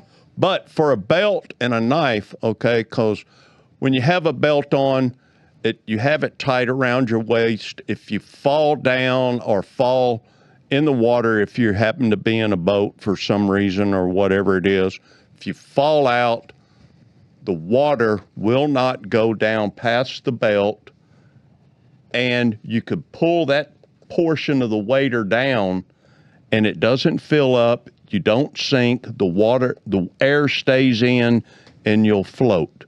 How do I know? Personal experience. Yep. I was pushing a boat under a log, stepped off the back of the boat, fell in, bobbed up and down like a cork, climbed back in the boat, no problem. Although I did get wet. Number 5, Captain. Oh, my. Nilgai hunting. Ooh. Okay, these animals are something else. All right. Now, granted. Are these in the U.S.? Yes, they are. They're been hitting the gym there, buddy. They're actually from India. And they were brought over and originally in a zoo in, I believe it was San Francisco. And the King Ranch brought some over to their property into South Texas. And boy, they loved it there and just multiplied like crazy all throughout South Texas. And now there is an incredible population. Are they good to eat? Amazing. Okay. They are great to eat. So on a scale of possum to bison, where are we here? Closer to bison. Closer to bison, okay. Yes, they are excellent. I've hunted nilgai, was with a brother-in-law or a stepbrother is what it was. He and I were hunting. He shot like 3 times, missed him, and we were like 50 yards from him. And time for a different gun. He turned, started charging, and I shot him with my gun when he was charging us and fell. When he come to a rest, he was like 7 yards from us. Yeah, those things butt heads. You don't want to be run over by one. They can be aggressive. They would. They are known to kill people. They stomp on you. They'll roll on you, hit you with their horns and like stuff. a moose, like a aggressive, like a moose is. Bad aggressive, yes. And the one that I ended up killing or unaliving, ended up weighing almost 1,000 pounds. Ooh, that's fantastic. I was going to say the meat yield on that is going to be way bigger than a deer. Oh, so yeah, absolutely. You're approaching a cow. Times more. Yeah, he was almost 1,000 pounds in live weight. Their hides are a lot thicker. We got to take your brother to the optometrist. Apparently, you said 50 yards. Yes. Jeez, Good yes, job. He couldn't hit him for some reason. I don't know. Shot 3 times. Steve and I He go to was the running. range, and we went to the range with a bunch of the older men from our church. And I was like, Steve, if anyone comes into our church, make sure that you and I are the first ones to shoot, so none of these men ever have to pull their pistol, because That is true. there were some good shooters, but there were some who was like, oh. But Steve is a fantastic shot. Thank you. You're a good shot too. Donka. Thank you. And the next one, Captain, and the best of all, is our wild pork. Some of the most fun I have ever had. Okay, now, one of the best stories. Keep those up there, please, Captain. Now, the one on the left is a picture of, I don't have all the exacts the stories I'm going to tell. I just have some after pictures. That one is a picture of a 400-pounder. It just shows his head and his teeth. And we caught him in a creek that had, in the back end of it, had a big cave in it. And there were 2 of them in it, a 350 and a 400-pounder. We caught both of them, and I had the hardest time trying to throw down that 400-pounder by myself. It was tough, I'll tell you. Then we caught, a week later, a 350-pounder in the hole of a stump. You know, a tree falls over and it's in a stump, and there's a hole. I reached down to grab it by the ankle, and I couldn't even hardly grab his ankle, and it was so big. Oh, wow. So I had to hold on to it with one hand. I started hollering for help. Guy comes, helps me. We throw him down. He's like over 350 pounds. And then it shows a picture of 3 hogs there, which one of them, where you see the picture of the guy up the tree, that's happened to me right there. Sorry. You want some good dogs. Although I don't have pictures of it, so I had to show that one. It looks pretty good, and I had a few guys definitely laughing at me, and I was laughing at some of them because we were up a tree. And then the next picture, Captain, this one here, okay? I've been chased by some hogs that were on the left there, and that dog right there, his name is Jake. He was my catch dog.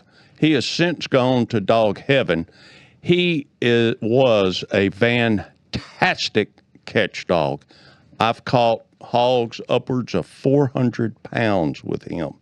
And you'll see something on him which is called a catch vest. Okay. Which they wear to protect them from the teeth or the tusk of getting cut or poked by a hog. And I've got a sewing machine, and I made that vest for him.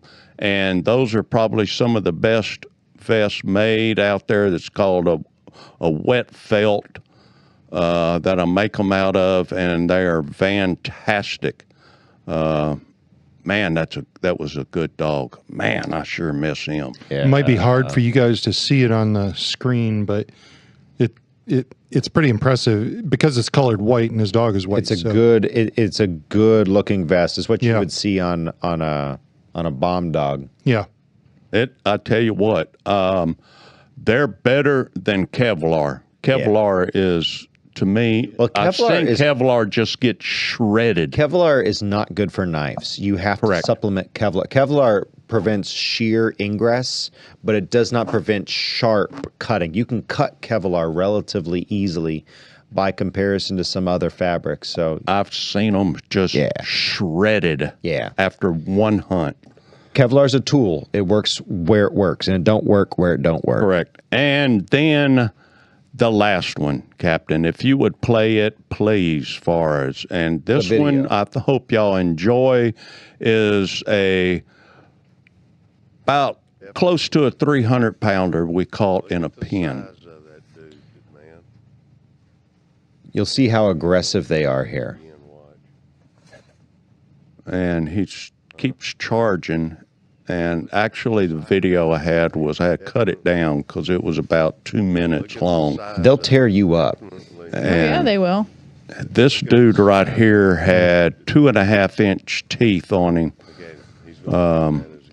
And he was something else. He was about pushing 300. Look, he was probably 275, I think, but massive.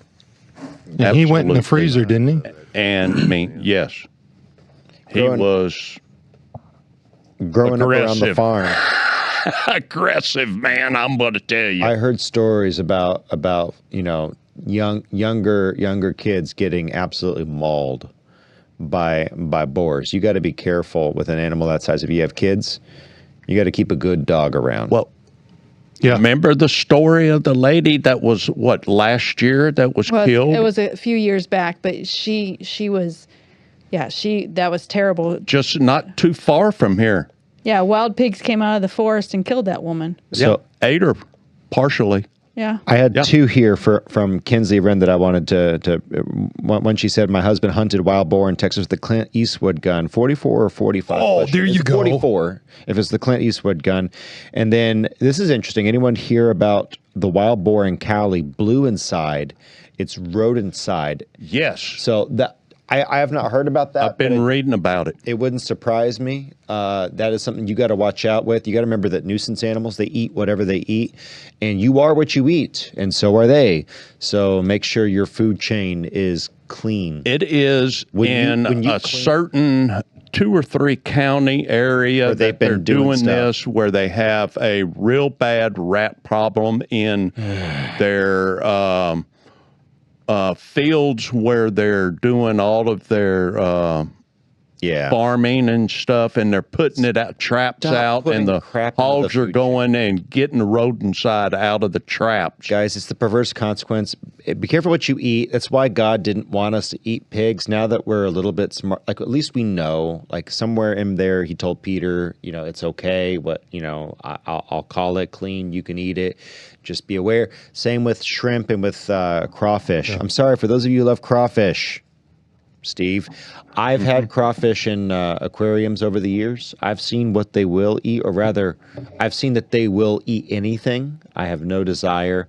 Like we had crawfish, they would eat the rocks, the colored rocks, and they'd turn the different colors of the rocks in the bottom. You know how you have rocks as decoration on the bottom of an aquarium? We'd have pink and purple unicorn looking crawfish because they ate the stuff, and the dyes turned their flesh different colors. After that, I will never eat a crawfish. And I'm cautious about wild boar. Like wild boar is a little. Yeah, you have to be careful on where you're hunting them. You got to know the area. You got to know what's going on in the area, what they've been feeding on in the area, and that sort of thing. So no crab for you. Is that what I'm hearing?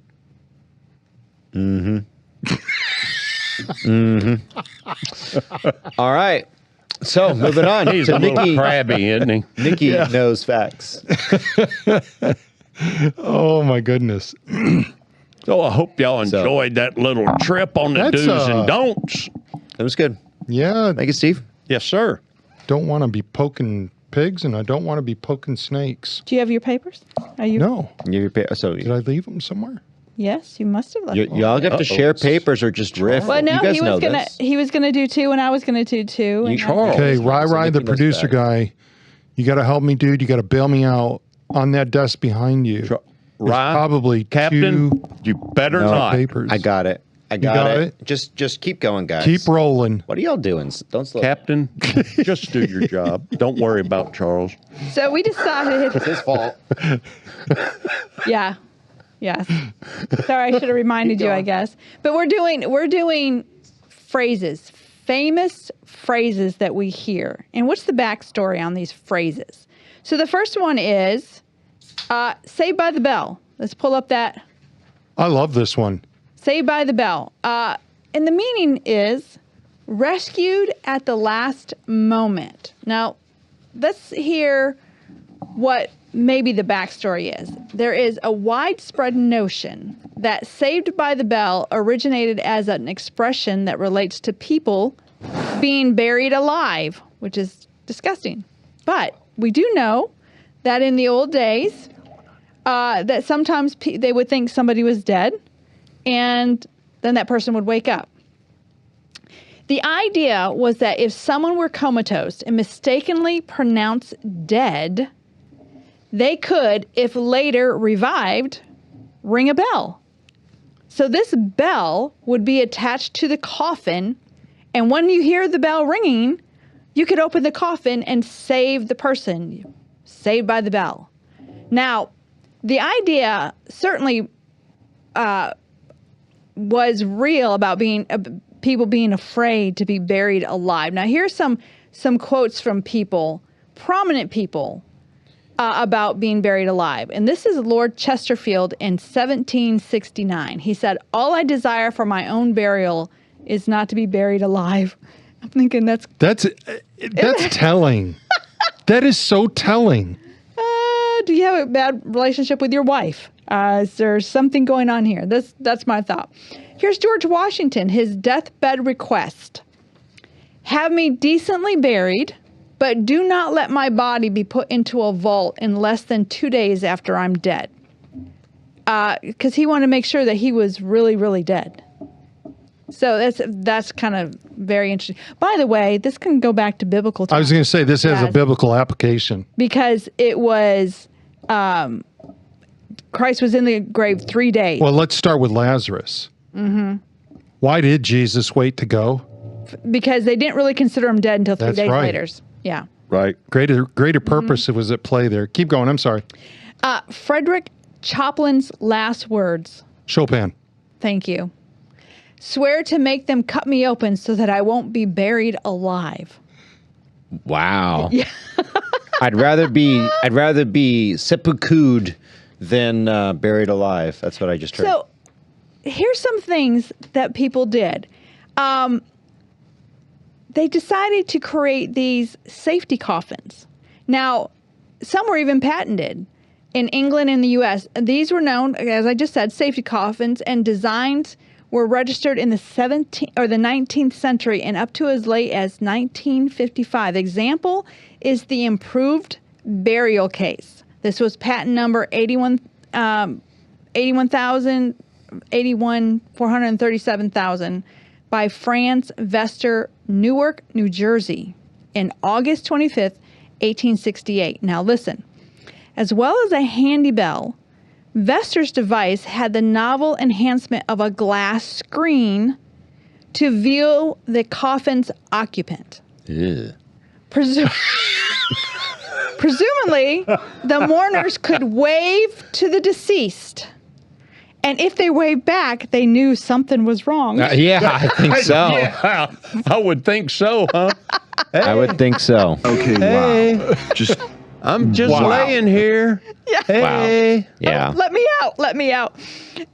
However, there's no evidence to show that anyone was ever saved by these coffins or even that they were ever put to use. And there's similar lack of evidence of the phrase "saved by the bell" ever being used in that sense prior to it having been used in other contexts. Now, I said this morning to Daniel, I said, I'm doing "Saved by the Bell," and he goes, "Oh, that relates to boxing."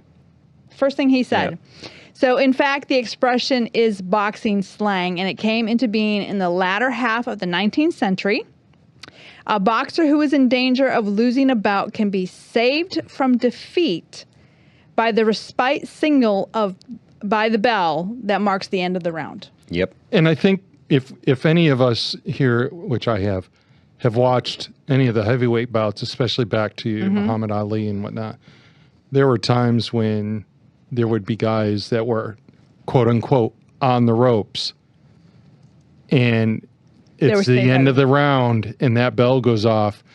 Another 15 seconds and that guy would have been finished off.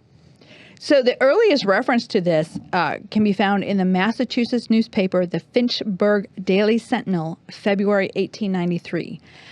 Martin Flaherty, is that it?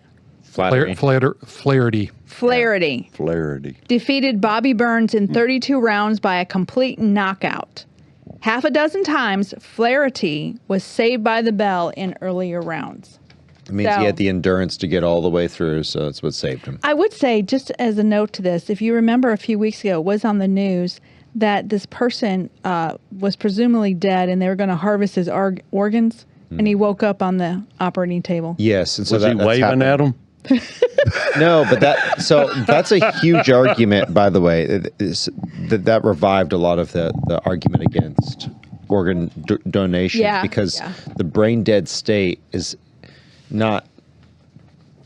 It's not inherently correct. Like we don't know enough to know. Just because their EEG shows flat does not mean That they're they flat. are actually Yeah. flat.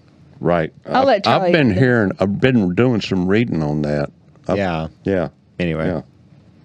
All right. So the next cool one is raining cats and dogs. And you stepped in a poodle. And I got so many things I could come back with on that. But, Mr. Producer did not appreciate that comment. no, he's a dog He's lover. offended for poodle kind. Oh. I think I made it worse. Just keep going, Charlie. So here's the deal. No one knows the precise source of the 17th century expression, raining cats and dogs. It is an interesting Old English phrase in that, although we don't know who coined it or why, it has spawned a host of speculative derivations. The phrase isn't in any sense literal, obviously.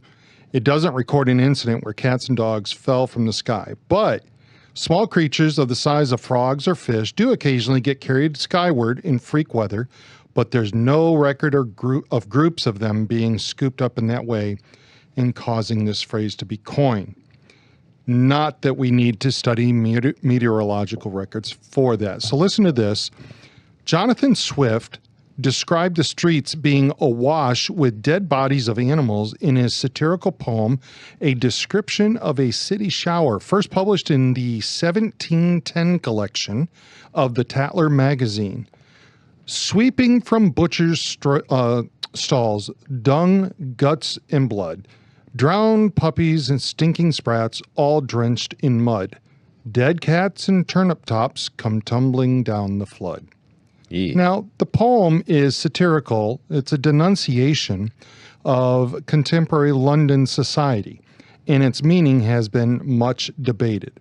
The reference to place names in Swift's poem make it clear that the watercourse he was referring to was the River Fleet, which, like London's other rivers in 1710, was an open sewer. Ooh.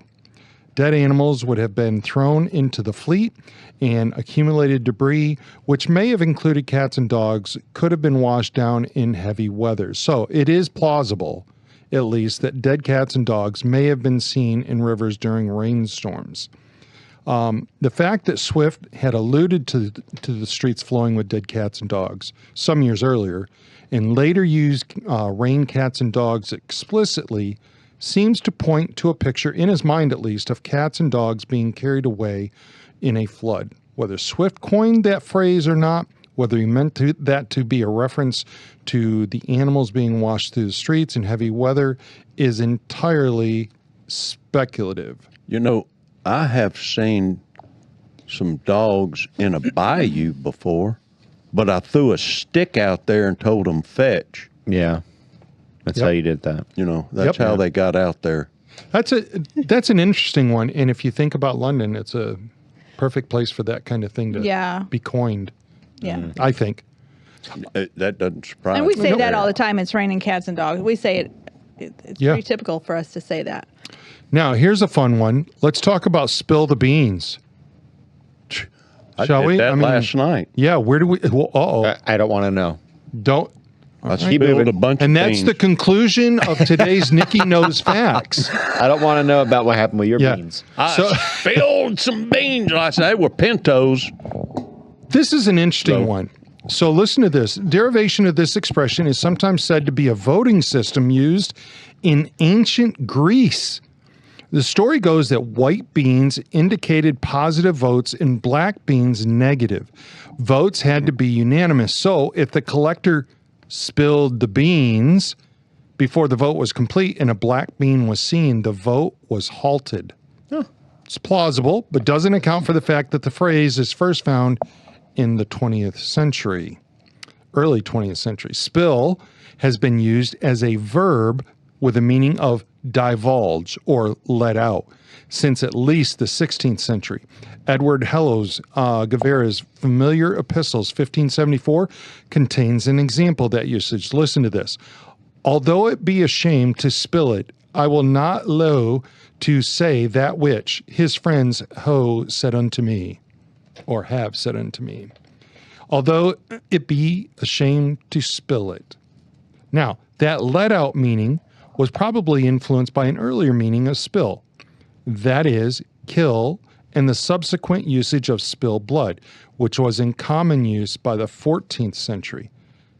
The earliest uses of spill the beans come from the U.S. The meaning of the phrase was then something like spoil the beans or upset the apple cart, which harks back to the supposed Greek knocking over of a bean container. First example I can find is from the Stevens Point Journal, June of 1908. By the way, these come from the same website, link in the description. Tawney, when he came to Congress, wasn't welcomed within the big tent. He had to wait around on the outside. Then the blacksmith, Jim Tawney, got busy. He just walked off the reservation, taking enough insurgent Republicans with him to spill the beans for the Big Five. I'll give you one more thing here. Finally, Secretary Fisher of the President's Cabinet, who had just returned from a trip to Alaska, was called by Governor Stubbs to the front and proceeded, as one writer says, to spill the beans. We have spill, meaning divulge, but why beans? Well, it could have been almost anything. In fact, there are several spill the variants. Spill the soup, spill your guts, spill the milk, or just spill. And there you have it. So, it's interesting because when you're talking about spill the beans and using for votes, we have the phrase bean counter, which refers to accounting. Yeah. Same thing. So our last one is cost an arm and a leg. We all say that. Love this. So, meaning a large amount of money. Now, okay. So before we go any further with that, just giving people a chance to maybe respond in the chat, where do you think this originated from? It cost an arm and a leg. And when you hear this story, this is going to be like, well, that totally makes sense. But the next time you use the phrase, you'll think about it a little differently. Cost an arm and a leg. Okay, Yeah. tell us what your thoughts are. So the backstory, it cost an arm and a leg, is one of those phrases that rank high in the I know where that comes from stories told at the local pub.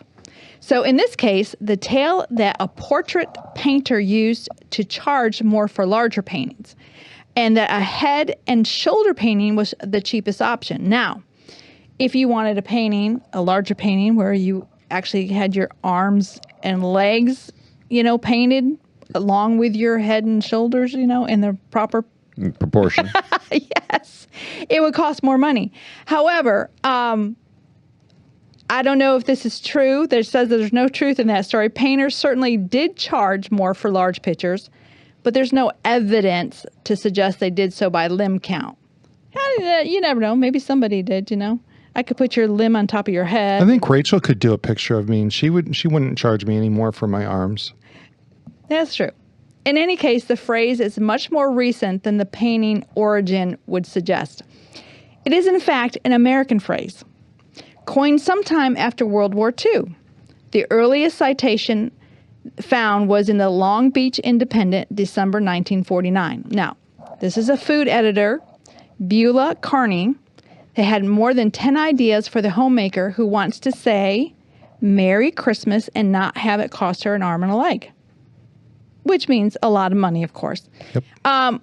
Now, an arm and leg are used as examples of items that no one would consider selling other than at an enormous price. It's a grim reality, though, that around that time, there were many U.S. newspapers reports of servicemen who had lost an arm and a leg in the recent war. It's possible that the phrase originated in reference to the high cost paid by those who suffered such amputations. It's possible. Okay. Freedom. Yeah. Freedom costs. Freedom costs. Freedom costs. Yep.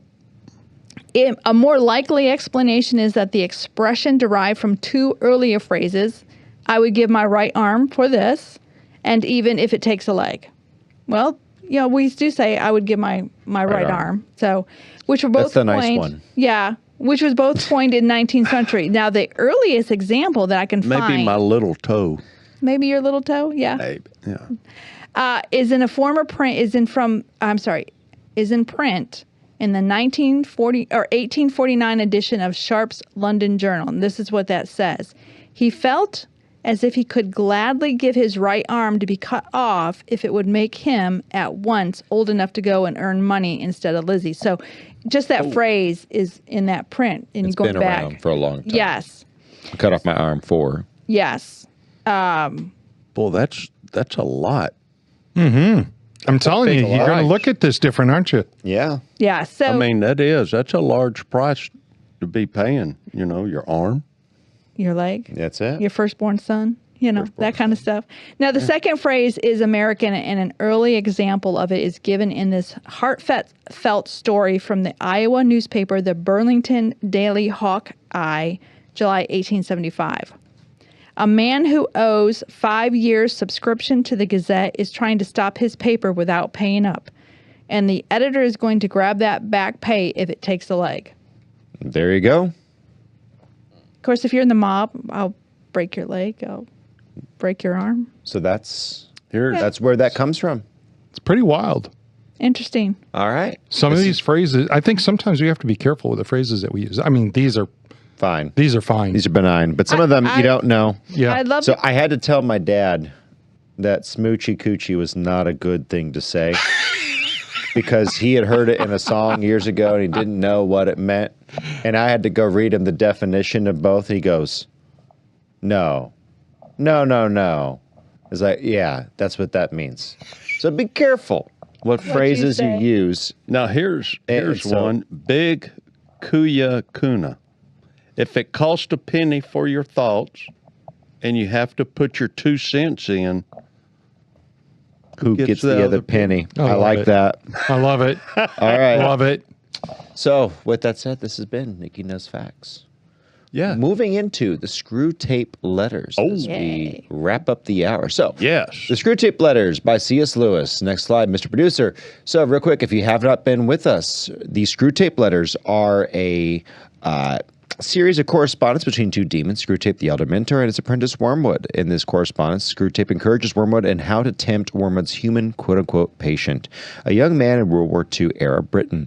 In this thread of conversation, Lewis explores the base temptations of man and how Satan's tempters may indeed think about our own existence and how they may work to tempt men. So, go ahead and pause for just a second, real quick. If you have not read the Screwtape letters, we've been following along one chapter at a time, just like we did the Great Divorce. We're now doing a Screwtape letters. Mr. Producer, if you could pull up number 26, let's go ahead and go to our summary. So, in this chapter, Screwtape details demonic exploits of the wandering mind.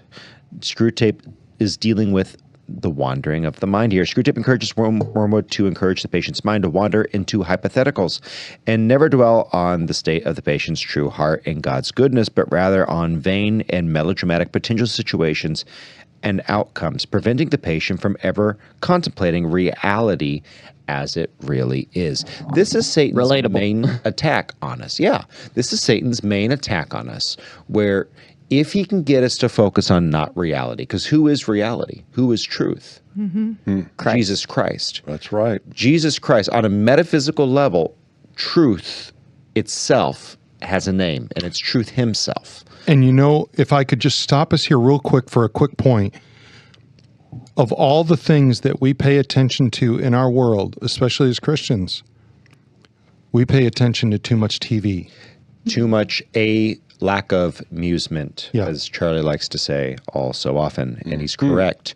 So let's get into chapter 6, where he starts off with this. My dear Wormwood, I am delighted to hear that your patient's age and profession make it possible, but by no means certain that he will be called up for military service at the beginning of World War II.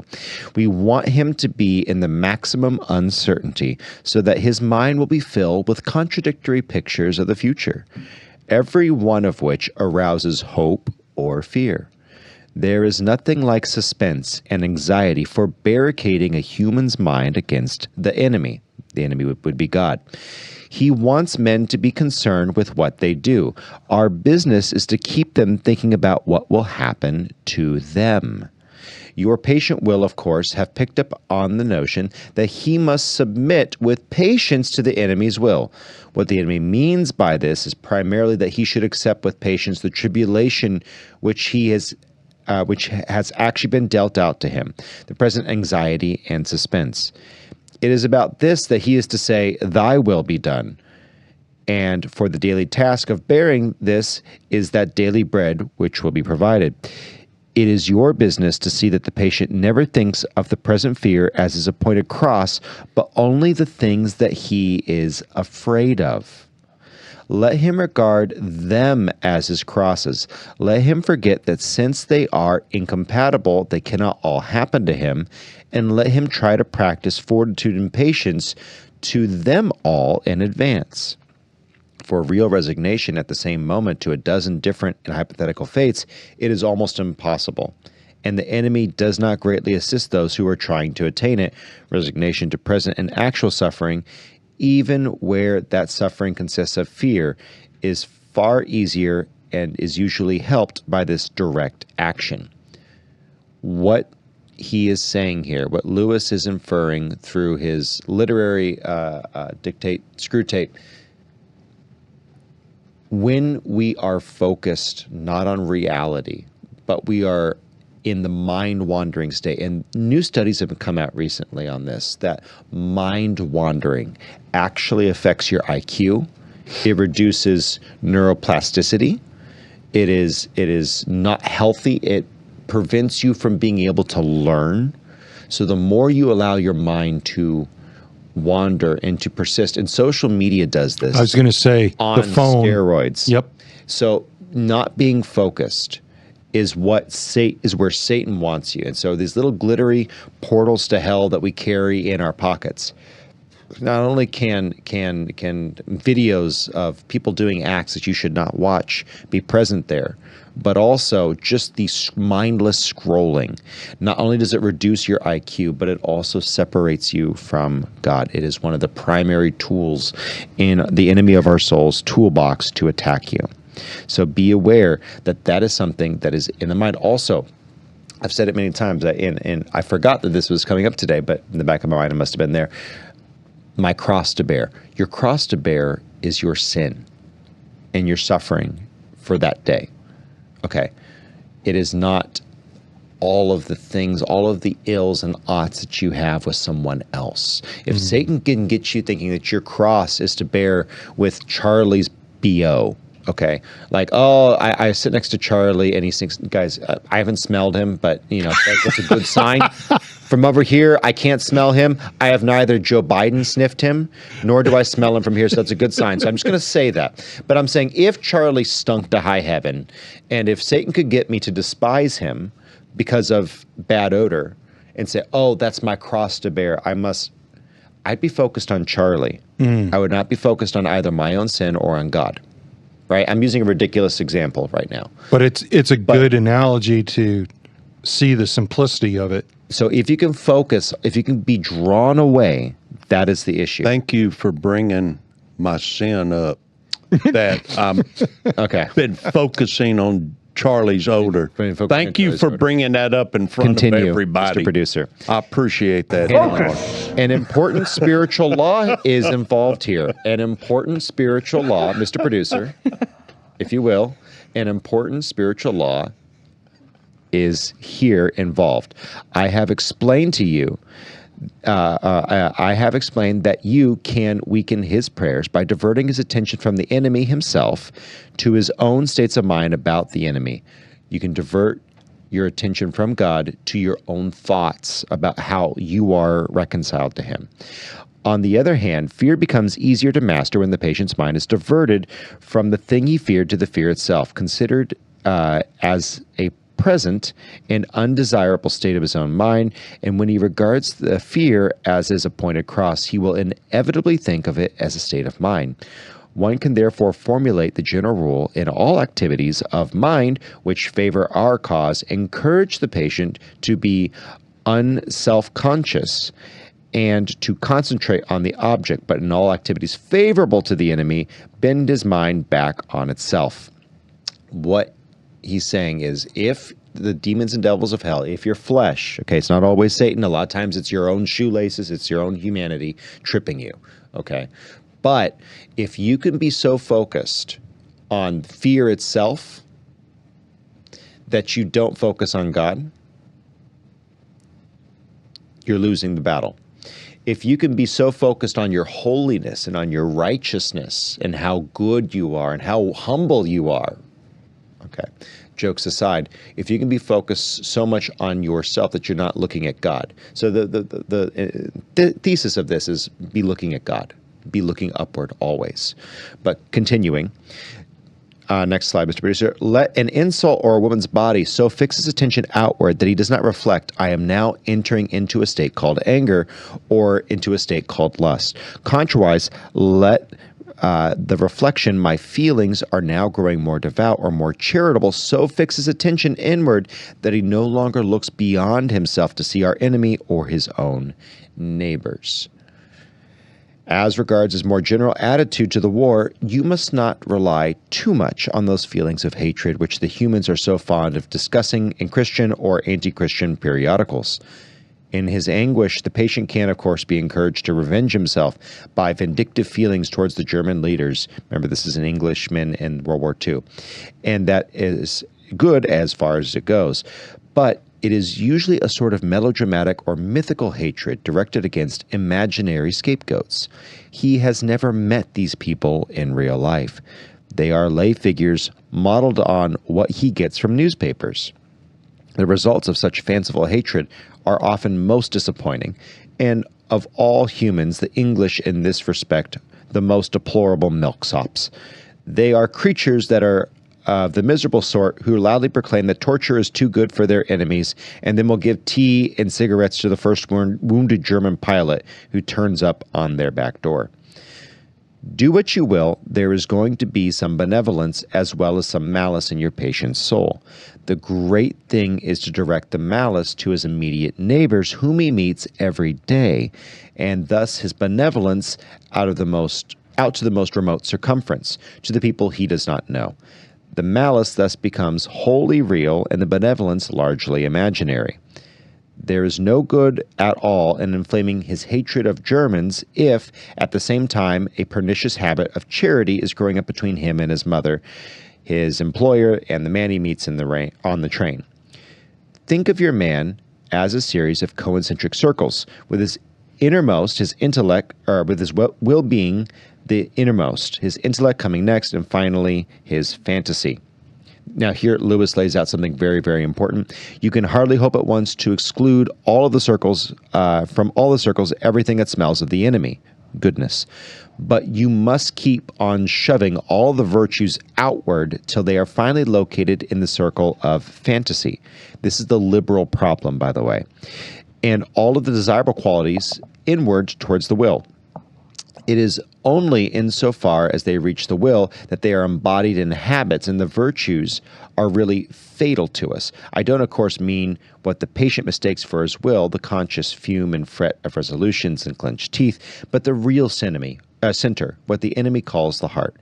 All sorts of virtues painted in fantasy or approved by the intellect, or even in some measure loved and admired, will not keep the man from our Father's house. Indeed, they may make him more amusing when he gets here. Your affectionate uncle, Screwtape. That last paragraph, circles of influence, the things that you cannot change. Let me give you an example. I want to fix the issue of systemic racism, but I treat people poorly on my internal circle. I'm sorry, most of the liberals that I know are very generous on the outside. By the way, I do this too. I'm not just pointing at liberals. Okay, I do this too. We all do this. We will externalize to the furthest reach where we cannot reach, where it's simply fantasy. We will say, I desire peace and equality, and I want gender equality. I want blah, blah, blah. Well, the liberal will say. But then when it comes to actually treating someone kindly, say one of these mothers who transes her own kid, instead of actually listening to the issues of the child, she will go and take this fantasy and then impose it on her closest sinner. This is where Satan wants you. Let me bring it home a little bit. You can say, what? You can say charity, good enough. It's not someone just getting on. You can say, I want to have charity for all people. I want to be kind to people.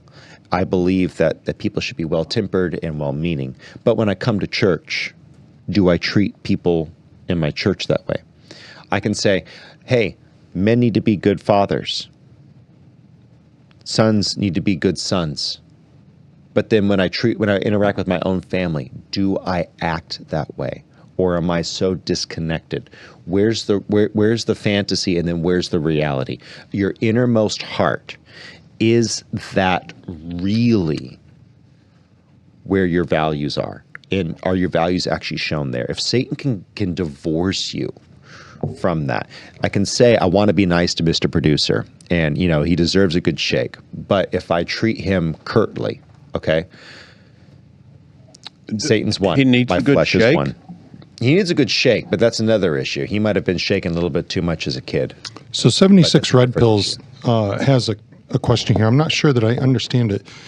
So who is the enemy of my enemy?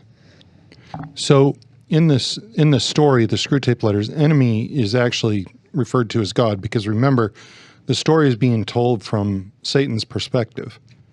And so the enemy is God. So I'm not sure I fully understand the context of your question there, but I hope that helps. Just remember, we're reading correspondence between two demons. And so our father below would be Satan.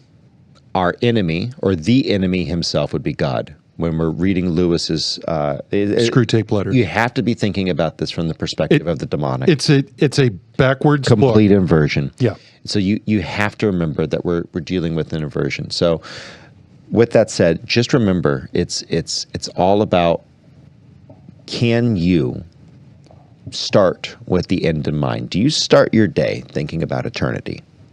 It's a great place to start. Do you start your mind thinking about eternity? Just wrapping up for the day. Last thoughts. We got 3 minutes. Well, I would say that the Screw Tape Letters does make you stop and think about yourself. What am I thinking about? What am I worried about? And, Eternal or temporal? Yes, absolutely. Satan wants us in our feelings. Could not agree more. Amen. 30 seconds, go. Last thoughts for the day. Me? You. I thought you was pointing at Charlie. No, I'm pointing at you. Come on. 30 okay. seconds. You got this.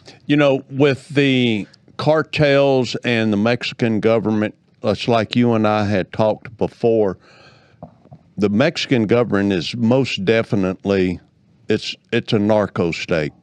Yep. And with the cartels constantly being in America, they are here.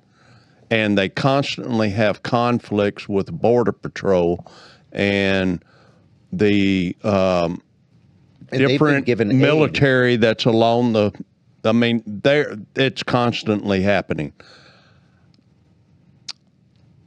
I have heard from folks that there are some of these 3-lettered people that are already in Mexico. And it's a good thing. So, sure, I agree. It's a good thing. They've been getting aid from the Mexican government for years. The cartels have. So, oh, definitely. Charlie. I think the Screw Tape Letters have been absolutely riveting, because it's really a look at how potentially Satan is really trying to work us over. That's it. So just like I said, always start with the beginning in mind, or the ending in mind, rather. Begin with the ending in mind. There you go. I'm tired. Had a long week. Begin with the ending in mind. Remember that you are living an eternal life. You have an eternal soul, and really all you can control is the past. I'll end with this quote from Nikola Tesla. All you can control is the past. You cannot control the future. But in the moment of the present, you are building the past. Just to be clear, I'll say it one more time. I didn't misspeak. You can only control the past. In the present, you are building the past. In eternity, you will only have the past that you can control, and that will set you up for where you are going and what you are doing in eternity. Spend your present well. Spend your present well. With that said, we got nothing else for you. Hope you have a wonderful day.